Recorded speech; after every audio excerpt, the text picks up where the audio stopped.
Il est 18h à Paris, 17h à Douala et vous écoutez RFI. Et tout de suite, le journal en français facile avec Sophie Pouzrat. Bonjour Sophie. Bonjour Marjorie, bonjour à toutes et à tous. À la une de cette nouvelle édition, la France et l'Espagne s'affrontent pour la médaille d'or au tournoi olympique de football masculin. Nous serons en direct avec notre envoyé spécial au Parc des Princes pour suivre les premiers instants de la rencontre. Et puis nous irons sur les parquets de basket de Paris-Bercy pour la demi-finale féminine entre les États-Unis et l'Australie. Le match a commencé il y a une demi-heure. À la une également, l'armée ukrainienne continue son attaque dans la région russe de Koursk pour le 4e jour d'affilée. On fera le point sur la situation. Et puis une maladie touche les élevages de chèvres, de moutons et de brebis en France. Elle est mortelle et ça inquiète le milieu de l'élevage. Voilà pour les titres, soyez les bienvenus. Le journal en français facile. Le tournoi de football olympique masculin touche à sa fin avec la finale. La France et l'Espagne s'affrontent pour remporter la médaille d'or. Babacar Diarra, vous êtes en direct pour suivre la rencontre qui a commencé il y a quelques instants.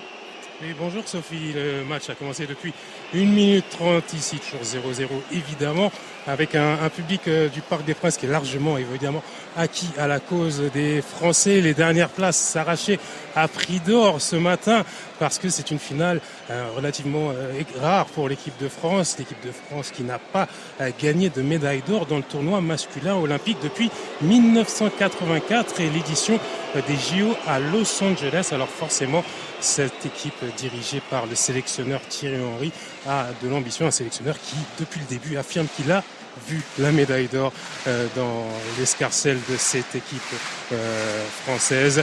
Pour l'instant, le jeu est à l'arrêt avec un joueur espagnol qui est blessé, 0-0 ici au Parc des Princes. Merci Babacar Diarra. Et on part à Paris-Bercy pour un autre match olympique, la demi-finale de basket féminin qui oppose l'Australie aux États-Unis. On retrouve Victor Misistrano sur place. Victor, où en est-on ? Eh bien, la mi-temps approche, c'est dans 2 minutes, Sophie, et pour l'instant, la hiérarchie est respectée. Après un premier quart-temps plutôt équilibré, les États-Unis ont appuyé sur l'accélérateur. Elles mènent 43-24 face à l'Australie. C'est comme ça que les Américaines construisent leur victoire. À l'usure, grâce à l'homogénéité du groupe, les remplaçantes n'ont rien à envier aux titulaires. On le rappelle, cette sélection vise un 8e titre consécutif. En face, l'Australie commence déjà à montrer de gros signes de faiblesse. Une équipe que les Nigérianes avaient battue en ouverture. Lauren Jackson, 43 ans, était devenue la joueuse la plus âgée à disputer les Jeux. Elle qui est la star du basket australien, l'une des joueuses les plus célèbres de la planète. C'est sa 5e participation, la première depuis 12 ans.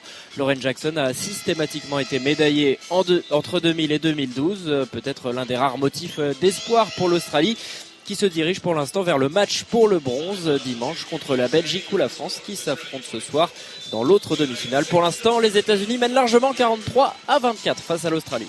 Merci Victor Misistrano. Et cette autre demi-finale de la France contre la Belgique, elle aura lieu ce soir à 19h, temps universel.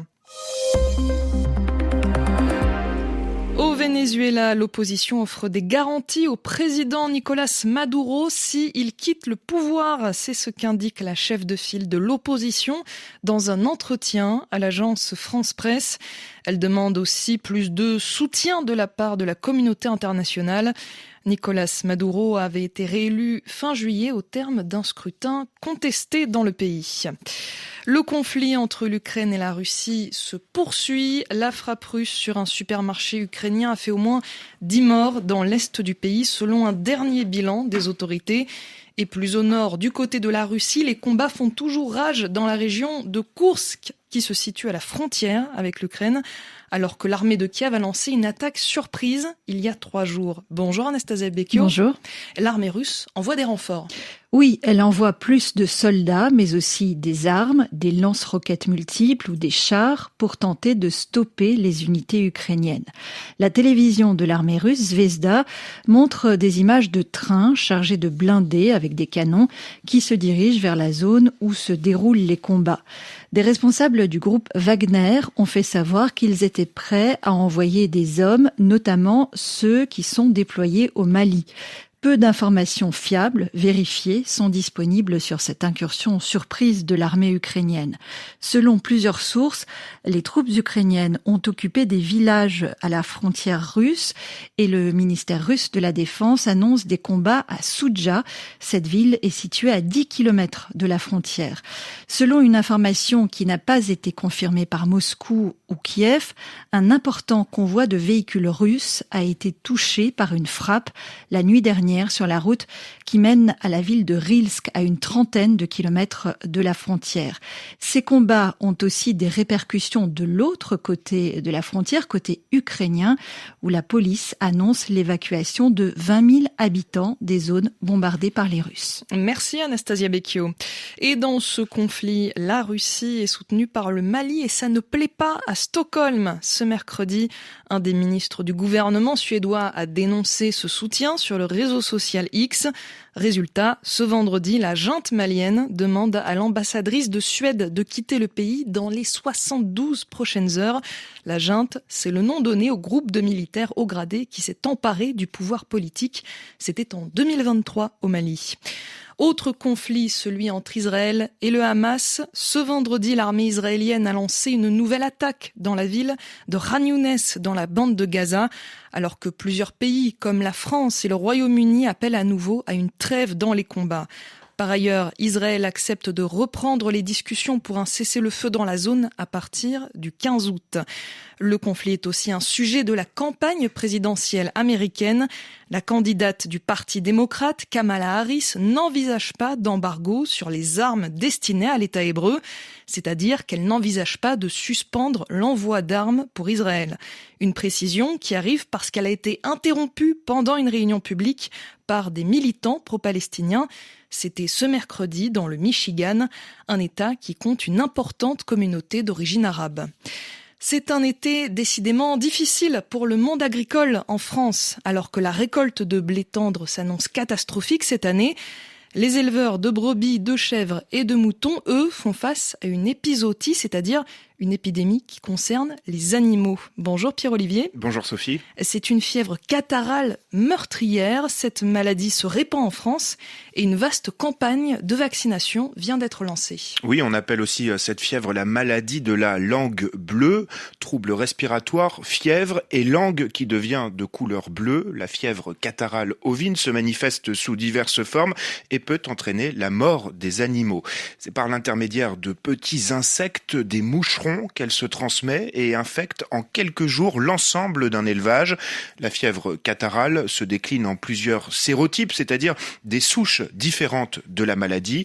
Pour l'instant, la France compte 3 foyers principaux. Le sud-ouest, fortement touché par le sérotype numéro 8. La Corse, en proie, elle, au sérotype 4. Et depuis quelques jours, le nord du pays avec le sérotype 3.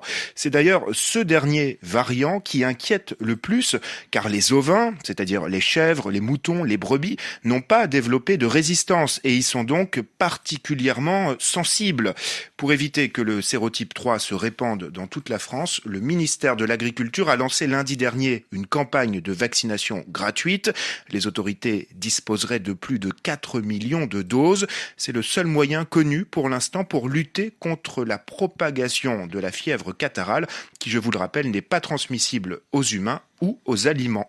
Merci Pierre-Olivier. Au Royaume-Uni à présent, les autorités restent en alerte par rapport aux violences de l'extrême droite. Depuis l'assassinat de 3 petites filles, il y a une dizaine de jours, des émeutes ont secoué le pays et ont notamment visé des mosquées et des centres d'accueil pour les demandeurs d'asile. On observe un retour au calme dans le pays ces derniers jours, mais le gouvernement compte aussi sur des condamnations judiciaires rapides pour décourager de nouvelles violences. Et à ce propos, un homme a été condamné à de la prison ferme ce vendredi pour incitation à la haine sur Internet. C'est la fin de ce journal en français facile. Merci à vous de l'avoir écouté. Vous pouvez le réécouter, mais aussi le relire dans sa version écrite sur notre site internet françaisfacile.rfi.fr. Et c'est l'heure de faire le point sur l'actualité olympique avec Radio Jeux International. Ça commence avec vous, Hugo Moissonnier. Bonjour Hugo. Bonjour Sophie Pouzrade, bonjour à tous.